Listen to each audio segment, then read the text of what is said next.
Welcome to Galaxy classes, जहां concepts clear होते हैं और लर्निंग पावरफुल बनती है। नमस्कार दोस्तों, स्वागत है।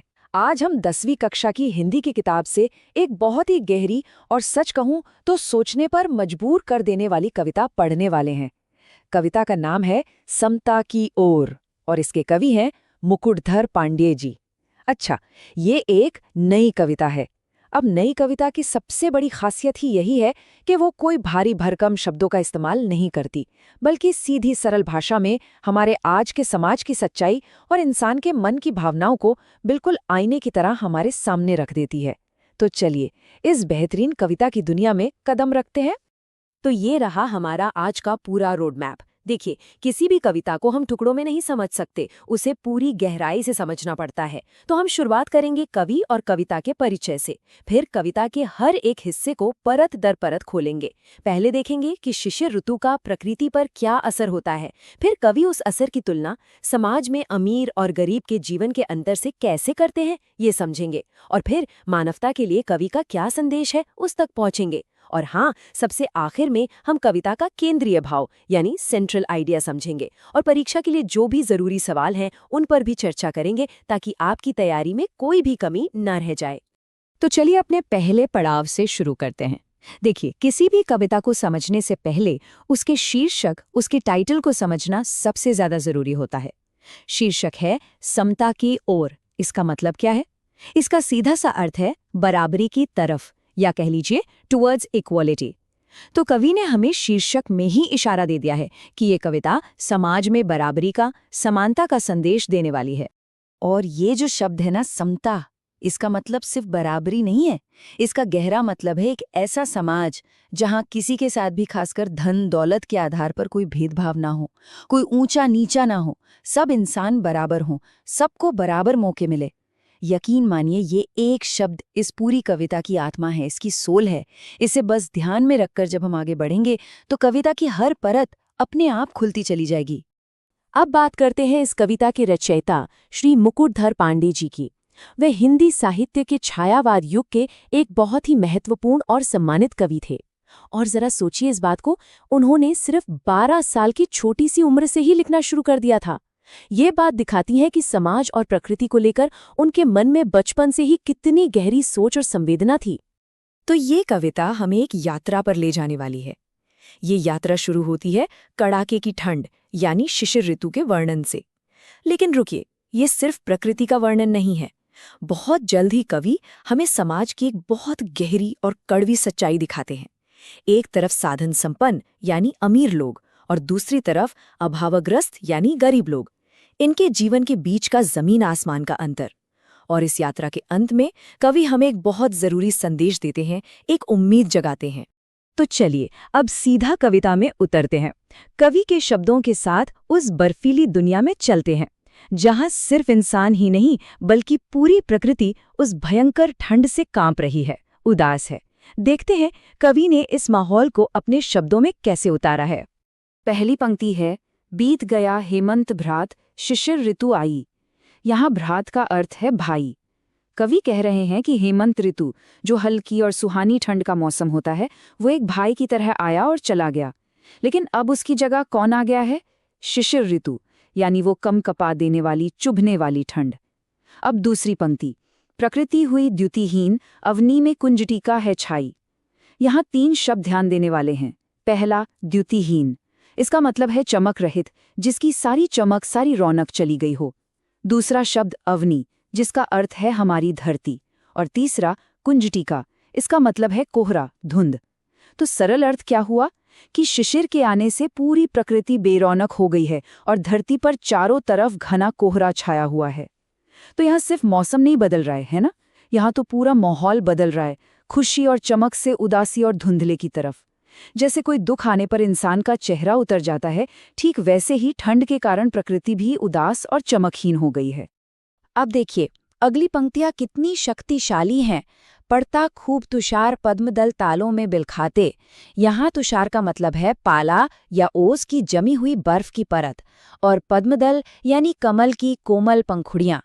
कवि कह रहे हैं कि इतनी भयंकर ओस और पाला पड़ रहा है कि तालाबों में कमल के फूल और पत्ते बिलख रहे हैं, यानी दुख से तड़प रहे हैं, मुरझा रहे हैं। अब कवि ने इसकी तुलना किससे की है, ये देखिए। अन्यायी नृप के दंडों से यथा लोग दुख पाते। यहाँ नृप का मतलब होता है राजा। कवि कहते हैं कि कमल के पत्ते ठीक वैसे ही दुख पा रहे हैं जैसे किसी अत्याचारी अन्यायी राजा के दिए गए दंड से उसकी बेबस प्रजा, उसके लोग दुख पाते हैं। ये सिर्फ एक तुलना नहीं है, ये हमें उस दर्द की गहराई महसूस कराने का एक तरीका है। परीक्षा के लिए याद रखिएगा, यह उपमा अलंकार का बहुत ही सुंदर उदाहरण है। आगे कवि लिखते हैं, निशा काल में लोग घरों में निज निज जा सोते हैं।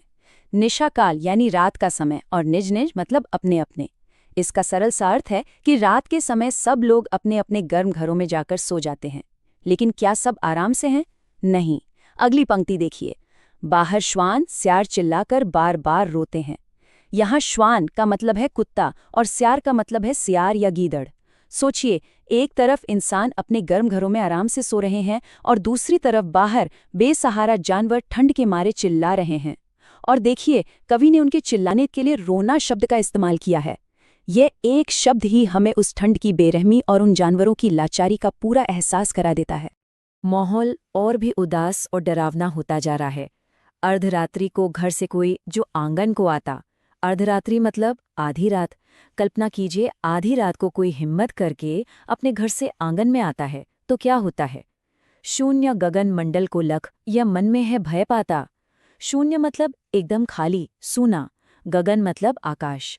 उस सूने खाली आकाश को देखकर उसके मन में डर भर जाता है, भय समा जाता है। क्यों डर लगता है? क्योंकि उस सूने ठंडे आकाश में कोई उम्मीद, कोई चमक नहीं दिखती। वो सूनापन बाहर भी है और शायद लोगों के मन के अंदर भी घर कर गया है। अब कवि की नज़र आकाश की तरफ जाती है। तारे निपट मलीन, चंद ने पांडु वर्ण है पाया। यहाँ निपट मलीन का अर्थ है बहुत ज़्यादा मैले या धुंधले, और पांडु वर्ण का मतलब है पीला रंग। जैसे किसी बीमारी या दुख में चेहरा पीला पड़ जाता है ना, वैसा पीलापन। तो कोहरे और ठंड के कारण तारे भी बहुत धुंधले दिख रहे हैं और चांद ने भी एक पीलापन ओढ़ लिया है। उसकी चांदनी की चमक जैसे खत्म हो गई है। और अगली पंक्ति तो कमाल है, मानो किसी राज्य पर है राष्ट्रीय कष्ट कुछाया। कवि कल्पना कर रहे हैं कि आकाश को देखकर ऐसा लग रहा है मानो वो कोई राज्य हो जिस पर कोई बहुत बड़ी राष्ट्रीय आपदा, कोई संकट आ गया हो। यहाँ कवि ने मानवीकरण अलंकार का बहुत सुंदर इस्तेमाल किया है। उन्होंने आसमान को एक ऐसा इंसान बना दिया है जो दुख में है। जैसे देश पर संकट आने पर हम सबके चेहरे पीले पड़ जाते हैं, वैसे ही आज चांद और तारे भी पीले पड़ गए हैं। अभी तक हमने देखा कि प्रकृति ठंड से कैसे जूझ रही है। सब कुछ उदास है, बेरौनक है। लेकिन अब कविता का असली और सबसे चौंकाने वाला मोड़ आता है।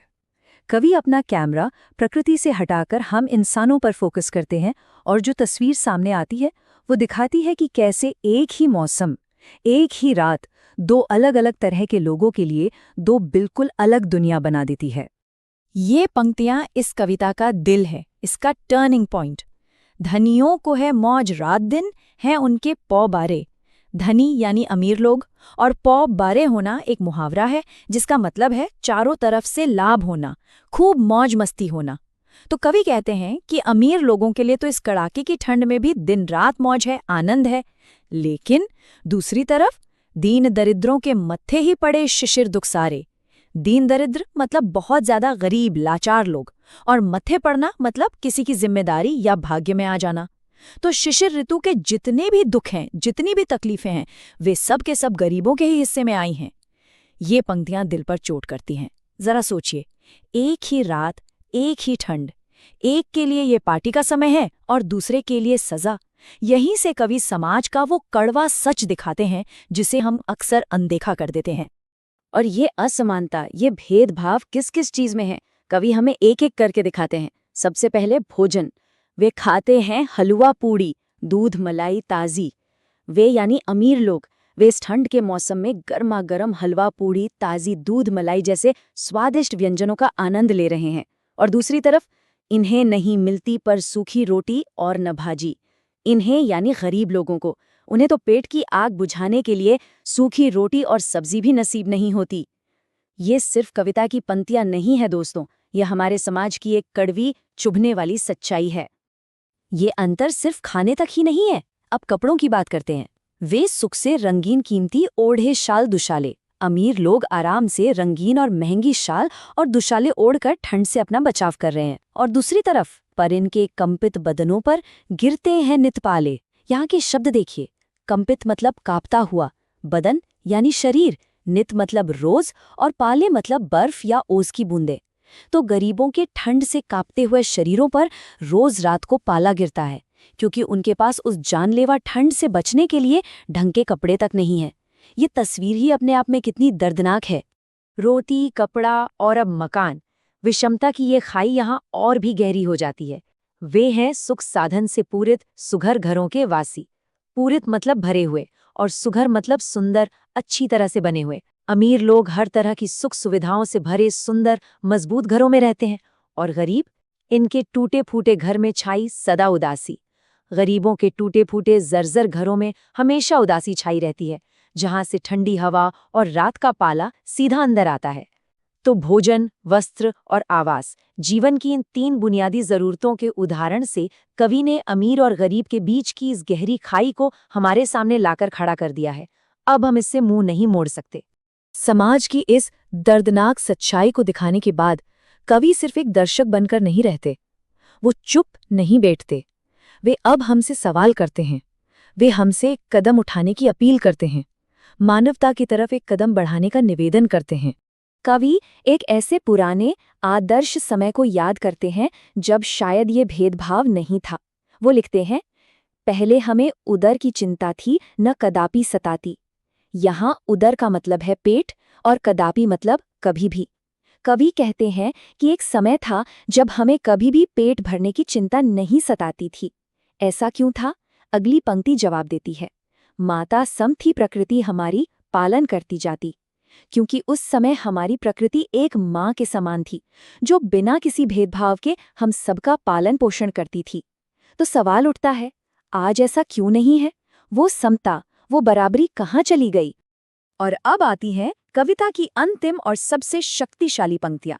कवि अब सीधे हमसे, आपसे, पूरे समाज से सवाल पूछ रहे हैं। हमको भाई का करना उपकार नहीं क्या होगा? यहाँ उपकार का मतलब है भलाई या मदद। कवि पूछ रहे हैं कि क्या हमें अपने इन गरीब भाइयों की मदद नहीं करनी चाहिए? ये एक ऐसा सवाल है जिसका जवाब हम सबके अंदर है। और दूसरी पंक्ति, भाई पर भाई का कुछ अधिकार नहीं क्या होगा? यहाँ अधिकार यानी हक। क्या एक भाई का दूसरे भाई पर कोई हक नहीं होता? यहाँ अधिकार का मतलब सिर्फ लेने से नहीं है, बल्कि एक दूसरे की मदद करने के कर्तव्य से भी है। ये सिर्फ सवाल नहीं है, ये हमारी अंतरात्मा को झिंझोड़ने की कोशिश है। कवि हमें याद दिला रहे हैं कि हम सब एक ही परिवार का हिस्सा हैं, हम भाई भाई हैं, और एक भाई का दूसरे पर हक भी होता है और कर्तव्य भी। यही इस पूरी कविता का सार है, इसका दिल है। तो इस पूरी कविता की यात्रा के बाद आखिर कवि का मुख्य संदेश क्या है? चलिए इस कविता के केंद्रीय भाव को कुछ आसान शब्दों में समझते हैं, जो आपको परीक्षा में उत्तर लिखने में बहुत मदद करेगा। देखिए, इस कविता का केंद्रीय भाव है शिशिर ऋतु को एक प्रतीक बनाकर समाज में मौजूद आर्थिक असमानता को उजागर करना। कवि ने अमीर और गरीब के जीवन यापन के तरीके में जो ज़मीन आसमान का अंतर है, उसे भोजन, वस्त्र और आवास के उदाहरणों से बहुत प्रभावशाली ढंग से दिखाया है। लेकिन कवि सिर्फ समस्या बताकर रुकते नहीं हैं, बल्कि भाईचारे और मानवता का एक मजबूत संदेश भी देते हैं। वो असल में अमीर वर्ग को गरीबों की मदद करने के लिए प्रेरित करते हैं, ताकि समाज में समता यानी सच्ची बराबरी की स्थापना हो सके। यही इस कविता का मूल उद्देश्य है। चलिए अब उस हिस्से पर आते हैं जो आपको परीक्षा में पूरे अंक दिलाने में मदद करेगा। हमने जो कुछ भी सीखा है उसे जल्दी से दोहरा लेते हैं और ये भी देखते हैं कि परीक्षा में प्रश्न किस तरह से पूछे जा सकते हैं। सबसे पहले ये हैं वो 20 कठिन शब्द जो हमने इस कविता में सीखे। हमने हर शब्द का अर्थ कविता पढ़ते समय ही समझ लिया था। आप चाहें तो स्क्रीन को पॉज करके इन पर एक बार फिर से नजर डाल सकते हैं। इन शब्दों को याद रखना बहुत जरूरी है, क्योंकि पंक्तियों का सही अर्थ लिखने के लिए ये नींव का काम करते हैं। अब देखिए परीक्षा में प्रश्न कैसे आ सकते हैं। आपको कोई भी पद्यांश देकर उसका भावार्थ लिखने को कहा जा सकता है, या फिर अमीर और गरीब के जीवन का अंतर स्पष्ट करने को कहा जा सकता है, जिसमें आपको भोजन, वस्त्र और आवास वाले तीनों उदाहरण देने होंगे। कविता का केंद्रीय भाव लिखने का प्रश्न भी बहुत महत्वपूर्ण है। और अंत में, अगर आपसे भाई पर भाई का अधिकार वाली पंक्ति का आशय पूछा जाए, तो सिर्फ शाब्दिक अर्थ मत लिखिए, समझाइए कि यहाँ अधिकार का मतलब कर्तव्य और जिम्मेदारी से है, जो एक बेहतर समाज बनाने के लिए जरूरी है। और अंत में, ये सवाल सिर्फ परीक्षा के लिए नहीं है, ये हम सबके लिए है। इस कविता को पढ़ने के बाद हमारे मन में गरीबों के प्रति कौन सी भावनाएं पैदा होती हैं? क्या हम दुनिया को थोड़ा अलग नजर से देखते हैं? ये कविता सिर्फ एक पाठ नहीं है, ये हमें एक बेहतर और ज्यादा संवेदनशील इंसान बनने की प्रेरणा देती है। This lesson was brought to you by Galaxy Classes, created only for study and concept clarity.